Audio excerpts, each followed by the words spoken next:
Liquor scam కేసులో కీలక పరిణామం అయితే చోటు చేసుకుంది. వైసీపీ ప్రభుత్వంలో జరిగిన మద్యం కుంభకోణంలో తీగ లాగితే ఆ తర్వాత డొంక కదులుతున్నటువంటి సంచలన విషయాలు కూడా వెలుగులోకి వస్తున్నటువంటి పరిస్థితి మనం చూసాం. ఇప్పటి వరకు ఎంతోమంది దాంట్లో అరెస్ట్ కావచ్చు, రిమాండ్ కావచ్చు, ఆ తర్వాత సిఐడి ముందు వాంగ్మూలాలు కావచ్చు, ఇవన్నీ కూడా జరుపుకుంటూ వస్తున్నటువంటి పరిస్థితి. ఆ తర్వాత దీంట్లో మనీ లాండరింగ్ కూడా జరిగింది అనే విషయాన్ని కూడా తెలిసిన తర్వాత, అంటే ఇక్కడ నుంచి ఇతర దేశాలకు మనీ కూడా ఇక్కడ నుంచి వెళ్ళింది అనే నేపథ్యంలో కూడా ఈడీ కూడా ఎంటర్ అయింది.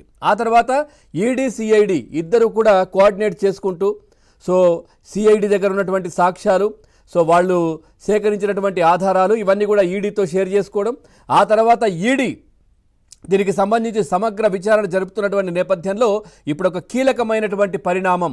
మొట్టమొదటిసారిగా ఒక బడా నేత, ప్రస్తుతం అయితే వ్యవసాయం చేసుకుంటున్నప్పటికీ కూడా ఒక పెద్ద నేత, ఎంపీ, మాజీ ఎంపీ విజయసాయిరెడ్డిని ఇప్పుడు ఎంక్వైరీకి పిలుస్తున్నటువంటి పరిస్థితి కనిపిస్తోంది.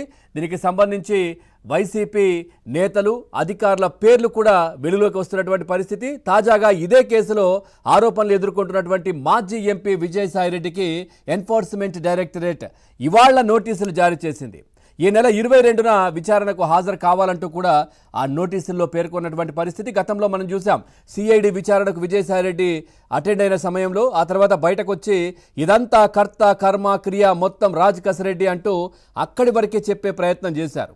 కానీ ఇప్పుడు పూర్తిగా సిఐడి దీనికి సంబంధించి కూడా ఎంక్వైరీలు జరుగుతున్న నేపథ్యంలో, ఈడీ కూడా రంగంలోకి దిగినటువంటి నేపథ్యంలో ఈడీ చాలా కీలకమైనటువంటి సమాచారాన్ని సేకరించి వివిధ దేశాల్లో, ముఖ్యంగా దుబాయ్ లాంటి ప్రాంతాల్లో, దేశాల్లో వీళ్ళంతా డబ్బులు షెల్ కంపెనీల పేరిట అక్కడ ఈ లిక్కర్ స్కామ్కి సంబంధించిన డబ్బులు కూడా అంతా అక్కడ పెట్టారు అనేది ఆరోపణలు కూడా వస్తున్నటువంటి నేపథ్యంలో ఇవన్నీ కూడా తీగ లాగుతున్నటువంటి పరిస్థితి నేపథ్యంలో విజయసాయిరెడ్డిని ఇప్పుడు ఎంక్వైరీకి పిలిచిన తర్వాత ఏం జరగబోతోంది, ఆ తర్వాత మిథున్ రెడ్డిని కూడా పిలిచే అవకాశాలు ఉన్నట్టుగా తెలుస్తోంది.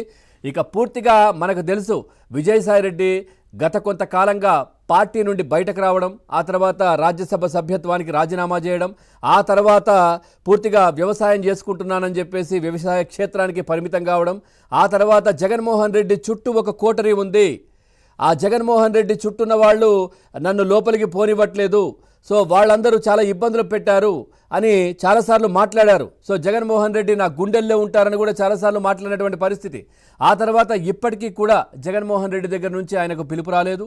సో ఈయనే మాట్లాడే ప్రయత్నం చేయలేదు. సో ఇప్పుడు ఏం జరగబోతోంది, మనీ లాండరింగ్లో ఎవరెవరి పేర్లు మరి బయటకు రాబోతున్నాయి, ఈ ఎంక్వైరీలో విజయసాయిరెడ్డిని ఏమేం ప్రశ్నలు అడగబోతున్నారు, ఇవనేది చాలా కీలకంగా మారినటువంటి పరిస్థితి. మనం చూస్తే 2019 నుంచి 2024 మధ్య ఆంధ్రప్రదేశ్లో అమలు చేసినటువంటి మద్యం విధానంలో జరిగినటువంటి భారీ అక్రమాలపై ఈడీ విస్తృతంగా కూడా విచారణ జరుపుతున్నటువంటి పరిస్థితి. మద్యం సరఫరాదారులు కావచ్చు, డిస్టిలరీల నుంచి భారీ ఎత్తున ముడుపులు కూడా స్వీకరించి ఆ నగదును మనీ లాండరింగ్ ద్వారా మళ్లించినట్లుగా కూడా ఆరోపణలున్నాయి. విదేశాలకు లేదా ఇతర రాష్ట్రాలకు హవాలా రూపంలో నగదు బదిలీ జరిగిందనే కోణంలో ఈడీ లోతైన దర్యాప్తు కూడా చేపడుతుండగా మాజీ ఎంపీ విజయసాయిరెడ్డి పేరు వెలుగులోకి వచ్చినట్లుగా తెలుస్తూ ఉంది. రాష్ట్ర ప్రభుత్వం ఏర్పాటు చేసినటువంటి సిట్ ఇప్పటికే సేకరించిన కీలక పత్రాలు, సాక్ష్యాల ఆధారంగా ఈడీ అధికారులు విచారణను మరింత వేగవంతం చేశారు. ఈ కేసులో ఇప్పటికే పలువురు రాజకీయ నేతలు, అధికారుల పేర్లు కూడా వెలుగులోకి వచ్చినటువంటి విషయం తెలిసిందే. విజయసాయిరెడ్డికి నోటీసులు అందడం అత్యంత ప్రాధాన్యతనైతే సంతరించుకున్నటువంటి పరిస్థితి. గతంలోనూ కాకినాడ పోర్టు వ్యవహారంలో విజయసాయిరెడ్డి ఈడీ విచారణకైతే ఎదుర్కొన్నారు. తాజాగా ఆయనకు లిక్కర్ స్కామ్ కేసులో ఉచ్చు బిగిస్తున్నట్లయితే తెలుస్తూ ఉంది. అంటే ఉచ్చు అంటే ఏదో ఇప్పుడు తీసుకెళ్లగానే అరెస్ట్ చేయడం అని కాదు, ఎందుకంటే ఈయన నివాసంలోనే, ఇటు హైదరాబాద్లో కావచ్చు, ఇటు విజయవాడ ప్రాంతంలో కావచ్చు, ఈయన నివాసంలోనే ఏదైతే లిక్కర్ పాలసీకి సంబంధించి ఆ సంబంధిత శాఖ మంత్రి సంబంధిత శాఖ మంత్రి లేకుండానే వీళ్ళింట్లో దీనికి సంబంధించినటువంటి మీటింగ్ జరిగింది. ఆ తర్వాత దీంట్లో లిక్కర్ పాలసీని రూపొందించారు.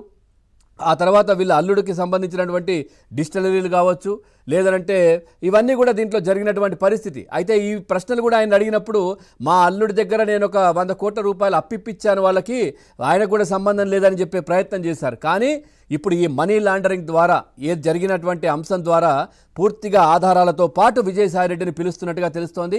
ఆ తర్వాత ఏమేం జరగబోతోంది, మెయిన్ ఎవరైతే ఉన్నారో ఆ పేరు బయటకు వచ్చే అవకాశం ఉందా? ఎందుకంటే ప్రతి ఒక్కరు చెప్పేదే అంతిమ లబ్ధిదారు పేరు చెబితే ఆ రోజే మాకు అంతిమ రోజు, అంతిమ గడియలు మాకు వచ్చినట్టే అని అంత భయపడుతున్నటువంటి వ్యక్తి ఎవరు, భయపెడుతున్నటువంటి వ్యక్తి ఎవరు, ఇవన్నీ కూడా ఇప్పుడు బయటకు వచ్చే అవకాశాలు అయితే కనిపిస్తూ ఉన్నాయి.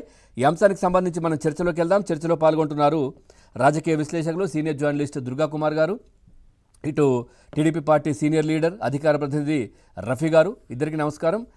ముందుగా దుర్గా కుమార్ గారు, గతంలో మనం చాలాసార్లు దీనికి సంబంధించి మాట్లాడుకున్నాం విజయసాయిరెడ్డి అంశానికి సంబంధించి. కానీ చాలా కీలకం, నాకేం తెలియదని ఆయన చెప్తున్నప్పటికీ కూడా 2 సార్లు ఈ పాలసీ రూపకల్పన వీళ్ళ నివాసంలోనే జరిగింది మీటింగులు. మళ్ళీ అయినా కానీ నాకేం తెలియదని చెప్తున్నారు ఆయన.